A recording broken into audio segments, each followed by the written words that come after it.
So are you taking me to see the new Twilight movie tonight? Why would I do that?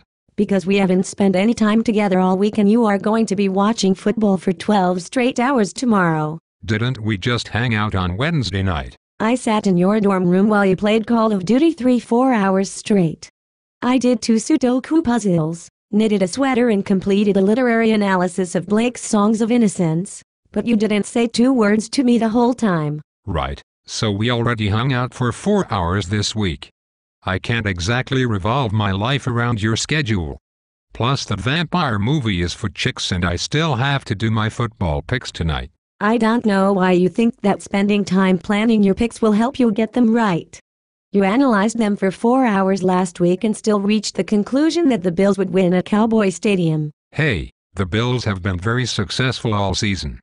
How was I supposed to know that Tony Romo would be simultaneously possessed by the spirits of Roger Staubach and Troy Aikman? I admit, a rational human being would not expect Romo to complete 87% of his passes, even against the Bills' shaky secondary. I imagine he will bounce back with 3 interceptions this week, so you should probably pick the Redskins. But the Redskins are a mess.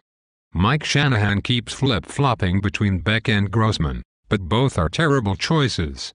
It's worse than trying to choose between Herman Cain and Rick Perry. Speaking of terrible choices, what made you think the Panthers would beat the Titans last Sunday? Cam Newton is a force of nature. He cannot be stopped. If you had said that the Titans would have trouble matching up with Steve Smith and a combo of Williams and Stewart, I might have been able to respect your answer. Then again, you are still waiting for a comic book version of The Great Gatsby before you read it. So my capacity for respect is virtually exhausted. Why am I still with you? Because the alternative is soul-crushing loneliness, becoming a lesbian, or that guy from Phi Kappa Mu who can chug an entire keg of beer without taking a breath. Damn it, you are right. But you weren't right about the Bengals beating the Steelers.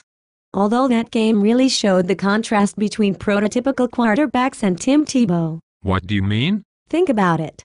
Andy Dalton has distinguished himself all season by stepping in and showing that traditional pocket passing quarterbacks can succeed immediately. But against the Steelers, his superior ability led him to try throws that weren't a good idea, and a critical interception cost the Bengals the game. Meanwhile, Tebow has not thrown an interception in the month of November. Okay, now I'm just really confused. Should I pick the Bengals to win this Sunday or not? No. I don't see how they can go into Baltimore and steal a win. The Ravens are wildly inconsistent, but they were awful last week, which means they will probably play really well this week. However, the Bengals defense should keep things close, so I would definitely take the 7 points. You are totally hot when you talk about football. Can't we make out if you finish helping me with my picks? My willingness to sacrifice self-respect for physical intimacy fills me with self-loathing, but I will do it if it means we can go see Breaking Dawn tonight. So while I'm thinking about things that nauseate me, pick the Browns to beat the Jags, and the Rams to beat the Seahawks, but please don't make me watch either game. While our relationship is based on misguided codependence and not love, I still care about you enough not to make you watch any of those teams. Besides, I want to watch. Gosh, none of the games this Sunday are really that compelling, are they? No. The Patriots, Packers, 49ers and Lions should all win easily. The games between the Vikings and Raiders and the Titans and Falcons will be competitive only because the teams are all decidedly mediocre. That leaves only a handful of games that are really watchable. I'm interested in watching Vince Young start for the Eagles out of morbid curiosity. It's like the car wreck that you can't look away from. The Bills are fun to watch, but the Dolphins are not, and since you drafted Chris Johnson instead of Fred Jackson, it would probably be too painful to watch the Bills anyway. Hey, how was I supposed to know that Chris Johnson would be a complete bust? His production dropped precipitously in 2010 after his big season in 2009. And historically, running backs who hold out do not perform well after getting big contracts.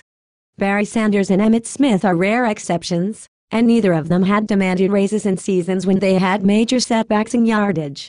When you consider all those factors and the general instability of the running back position, it's pretty obvious that Johnson was fantasy kryptonite. Okay, so that just leaves us with the Bears and the Chargers.